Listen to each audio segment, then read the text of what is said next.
ਪੰਜਾਬੀ ਪਿਆਰਿਓ ਜੀਵਨ ਜੁਗ ਜੁਗ ਜੀਵੋ। ਇੱਕ ਸੋਚਣ ਵਾਲੀ ਗੱਲ ਏ ਕਿ ਦੋਵੇਂ ਪੰਜਾਬ ਅਗਰ ਕਰੀਬ ਆ ਰਹੇ ਨੇ ਤੇ ਇਸ ਵਿੱਚ ਅਫਗਾਨਿਸਤਾਨੀਆਂ ਨੂੰ ਤੇ ਹਿੰਦੁਸਤਾਨੀ ਮੁਹਾਜਰਾਂ ਨੂੰ ਕੀ ਤਕਲੀਫ ਹੋ ਰਹੀ ਹੈ। ਕੱਲ ਇੱਕ ਜਜ਼ਬਾਤੀ ਜੀ ਵੀਡੀਓ ਚੜ੍ਹਦੇ ਪੰਜਾਬ ਦੇ ਇੱਕ ਸਿੱਖ ਪੰਜਾਬੀ ਸਨ, ਇੱਕ ਮੁਸਲਮਾਨ ਸਨ, ਉਹ 70 ਸਾਲ ਬਾਅਦ ਕਰਤਾਰਪੁਰ ਮਿਲੇ। ਉਹ ਦੋਵੇਂ ਨੇ ਇੱਕ ਦੂਜੇ ਨੂੰ ਦੇਖ ਕੇ ਨੱਸ ਪਏ ਬਾਬੇ ਸਨ। ਉਹ ਨੱਸ ਪਏ ਜਨਾਬ। ਅਸਲ ਜਿਹੜੇ ਚੜ੍ਹਦੇ ਪੰਜਾਬ ਵਾਲੇ ਸਨ ਖਤ ਲਿਖਿਆ, ਉਹਨਾਂ ਨੂੰ ਤੱਕ ਦਾ ਪਤਾ ਸੀ ਨਾ ਕਿੱਥੇ ਦੇ ਨੇ। ਉਹ ਜਨਾਬ ਉਹ ਵੀ ਉੱਥੇ ਚਲੇ ਗਏ ਮਿਲਣ, ਪਹਿਚਾਣ ਲਿਆ ਤਾਂ ਨੱਸ ਕੇ ਉਹਨੇ ਜੱਫਾ ਪਾ ਕੇ ਮਿਲੇ ਜਨਾਬ। ਤਾਂ ਕੋਈ ਉਹ ਰੋਏ ਢਾਵਾਂ ਮਾਰ ਕੇ, ਨਾਲ ਬੰਦੇ ਜਿਤਨੇ ਵੇਖ ਰਹੇ ਸਨ ਉਹਨਾਂ ਦੀਆਂ ਅੱਖਾਂ 'ਚ ਵੀ ਅਥਰੂ ਨਿਕਲ ਆਏ। ਉਹ ਵੀਡੀਓ ਸਾਡੇ ਇੱਕ ਦੋਸਤ ਨੇ, ਇੱਕ ਗਰੁੱਪ ਹੈ ਇਹਨਾਂ ਹਿੰਦੁਸਤਾਨੀ ਮੁਹਾਜਰਾਂ ਦਾ, ਕਰਾਚੀ ਦੇ ਨਾਂ ਨਾਲ 2-2.5 ਲੱਖ ਬੰਦਾ ਉਸ 'ਚ, ਉੱਥੇ ਉਹਨਾਂ ਸ਼ੇਅਰ ਕਰ ਦਿੱਤੀ। ਲੋ ਜੀ, ਉੱਥੇ ਇਹਨਾਂ ਬੰਦਿਆਂ ਆ ਕੇ ਇਹਨਾਂ ਮੁਹਾਜਰਾਂ ਵੱਲਾ ਆਲਮ ਉਸ ਬੰਦੇ ਕਿਉਂ ਉੱਥੇ ਕੀਤੀ ਸ਼ੇਅਰ ਨਾ ਕਰਿਆ ਕਰੋ ਇਹਨਾਂ ਵਿੱਚ ਸ਼ੇਅਰ। ਇਤਨੇ ਬਕਵਾਸ ਕੀਤੇ ਜੇ, ਇਤਨੇ ਬਕਵਾਸ ਕੀਤੇ ਜੇ ਕਿ ਉਹ ਭੌਂਕਣ ही लग पे। वो साढ़े ईमान थे, तुम्हें क्या पता कि आज़ादी क्या है, तुम सुबह उठे आज़ादी मिल गई सिंधियों को और पंजाबियों को। ਉਹ ਬਦਬਖਤੋ, ਉਹ ਤੁਸੀਂ 1966 ਤੱਕ ਕੰਮ ਦੇ ਰਹੇ ਹੋ। 47 ਤਾਂ ਤੁਹਾਡੇ ਸਿਰ ਤੋਂ ਨਿਕਲ ਗਿਆ ਸੀ। 47 ਦਾ ਭੋਗ ਅਸਾਂ ਭੋਗਿਆ। ਅਸੀਂ ਜਿਹੜੇ ਇੱਥੇ ਸਾਂ ਪੰਜਾਬੀ ਗੱਲਾਂ ਕਰਦੇ ਹੋ, 20 ਲੱਖ ਸਿਰ ਅਸਾਂ ਦਿੱਤਾ। ਕਮਾਲ ਹੈ ਬਈ, ਇਹਨਾਂ ਕੁਰਬਾਨੀਆਂ ਦਿੱਤੀਆਂ। ਫਿਰ ਇਹ ਬਕਵਾਸ ਕਰਨ ਲੱਗ ਪਏ, ਆਖਿਆ ਅਸੀਂ ਤੁਹਾਨੂੰ ਆ ਕੇ ਤਹਿਜ਼ੀਬ ਸਿਖਾਈ। ਉਹ ਤੁਸੀਂ ਕੀ ਤਹਿਜ਼ੀਬ ਸਿਖਾਈ?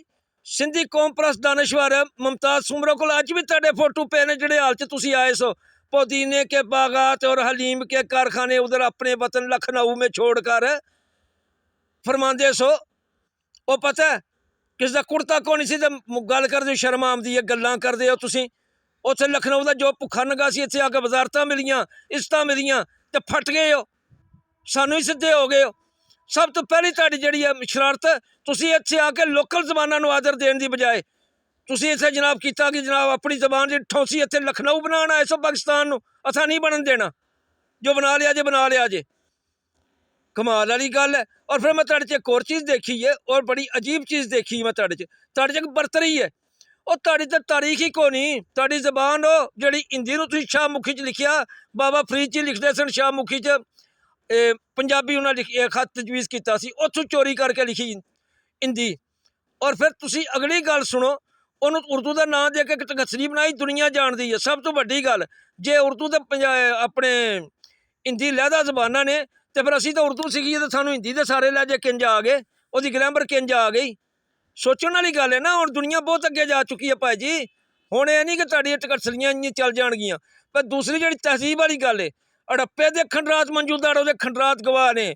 ਦੁਨੀਆ ਨੂੰ ਪਹਿਲੀ ਲਿਪੀ ਅਸਾਂ ਦਿੱਤੀ, ਦੁਨੀਆ ਨੂੰ ਸੀਵਰੇਜ ਸਿਸਟਮ ਅਸਾਂ ਪੰਜਾਬੀਆਂ ਦਿੱਤਾ, ਦੁਨੀਆ ਨੂੰ ਜਿਹੜੇ ਕਰਦੇ ਨੇ ਸੀਵਰੇਜ ਸਿਸਟਮ ਦੇ ਇਲਾਵਾ ਜਿਹੜਾ ਪਹਿਲੀ ਲਿਪੀ ਦਿੱਤੀ, ਜਿਹੜਾ ਸਟੋਰਾਂ ਦਾ ਨਿਜ਼ਾਮ ਹੈ, ਸ਼ਹਿਰਾਂ ਦੇ ਬਾਹਰ ਫਸੀਲਾਂ ਬਣਾਉਣ ਦਾ ਨਿਜ਼ਾਮ ਹੈ, ਇਹ ਸਾਰਾ ਅਸਾਂ ਦਿੱਤਾ ਕਿ ਕਿਲਿਆਂ ਦੇ ਬਾਹਰ ਇੰਜ ਕਰੋ। ਲੋਹੇ ਦੇ ਹਥਿਆਰ ਬਣਾ ਕੇ ਦਿੱਤੇ, ਕਪੜਾ ਬੁਣਨਾ ਦੱਸਿਆ। ਹੋਰ ਕੀ ਕਰੀਏ? ਤੁਸਾਂ ਕੀ ਦਿੱਤਾ ਦੁਨੀਆ ਨੂੰ?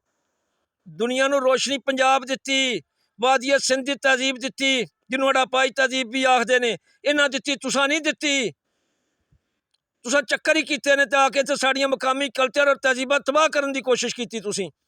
हुण पंजाब उठ पे तो तकलीफ होई तुहानूं बहुत ज़्यादा, बहुत तकलीफ हो रही है ना। वो वक्त याद करो जो डड्डी नूं मच्छी कह के खांदे सो, नवें नवें आए सो, अबे मच्छी है, कच्छू कुम्मे दे अंडे नूं अबे तुम्हें क्या पता है जी मुर्गे की अंडे। तुहाडी जबान तुसीं दरसां दे पढ़े होए। असीं तां बाबा जी दे दौर च, बाबा रणजीत सिंह दे दौर च भी इत्थे पंजाब विच 96% पंजाबी पढ़े लिखे सन। लम्मी गल है, साडा पंजाब दा रुपया इंग्लैंड के 14 पाउंड के बराबर सी बाबा जी के दौर च। 40 साल च रुपया नहीं महंगाई हुई पंजाबी राज विच। गल्लां करदे हो तुसीं, दसी सानू तहजीब। तुहानूं तां आप नूं तहजीब की लोड़ सी, और अजे तक लोड़ है तुहानूं।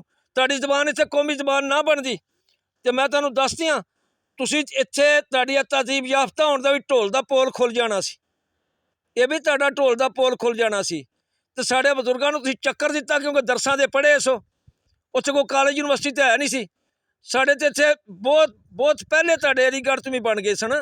साढ़े तो जो अंग्रेज़ ने इत्थे हमला किया ना, 14 अदारे उस दौर के बेहतरीन अदारे लाहौर में जिहड़ा काम कर रहे सन। जो लाहौर ते जालमां ने नाल तुसीं रल के आए सो, बंगाली फौज अंग्रेज़ ते यूपी के अफसर ਮਾਰੋ ਮਾਰ ਕਰਦੇ ਆਏ ਸਨ। ਅਬੇ ਮੁਸਲਮਾਨ ਭਾਈ ਆਏ ਔਰ ਇੱਥੇ ਆ ਕੇ ਤੁਸੀਂ ਦਰਸਾਂ ਦੇ ਪੜ੍ਹੇ ਸੋ, ਸਾਡਿਆਂ ਬਜ਼ੁਰਗਾਂ ਨੂੰ ਤੁਸੀਂ ਉਲਟਾ ਚਕਮਾ ਦਿੱਤਾ ਔਰ ਸਾਡੀ ਹਰ ਸ਼ੈ ਤਬਾਹ ਕਰਕੇ ਰੱਖ ਦਿੱਤੀ। ਹੁਣ ਪੰਜਾਬ ਜਾ ਕੇ ਤੁਹਾਨੂੰ ਤਕਲੀਫ ਹੋਈ ਹੈ, ਹੁਣ ਨਹੀਂ ਗੱਲ ਮੁੱਕਣੀ, ਹੁਣ ਇਹ ਗੱਲ ਅੱਗੇ ਤੋਂ ਅੱਗੇ ਜਾਏਗੀ ਇਨਸ਼ਾਅੱਲਾ।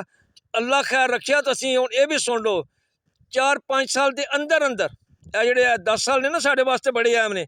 ਅਸੀਂ ਕਾਮਯਾਬ ਹੀ ਹੋਣਾ ਹੈ, ਅਸੀਂ ਪਠਾਨ ਵੀ ਕੱਢਣੇ ਨੇ ਇੱਥੋਂ, ਅਫਗਾਨੀ ਵੀ, ਤੇ ਉਰਦੂ ਨੂੰ ਵੀ ਧੱਕੇ ਦੇ ਕੇ ਕੱਢਣਾ ਹੈ, ਤੇ ਇਨਸ਼ਾਅੱਲਾ ਪੰਜਾਬੀ ਰਾਜ ਵੀ ਕਾਇਮ ਕਰਨਾ ਤੇ ਪਾਕਿਸਤਾਨ ਵੀ ਮਜ਼ਬੂਤ ਕਰਨਾ ਹੈ। ਪਾਕਿਸਤਾਨ ਸਾਡਾ ਹੈ, ਅਸਾਂ ਬਣਾਇਆ ਸੀ। ਗੱਲਾਂ ਕਰਦੇ ਹੋ ਜਿਹੜਾ ਸਾਨੂੰ ਤੁਸੀਂ ਪੰਜਾਬ ਦੀ ਗੱਲ ਕਰੋ ਤੇ ਮਹਿਣੇ ਦੇਣ ਲੱਗ ਪਏ ਇੰਡੀਆ ਚਲੇ ਜਾਓ। ਕਿਉਂ ਜਾਈਏ?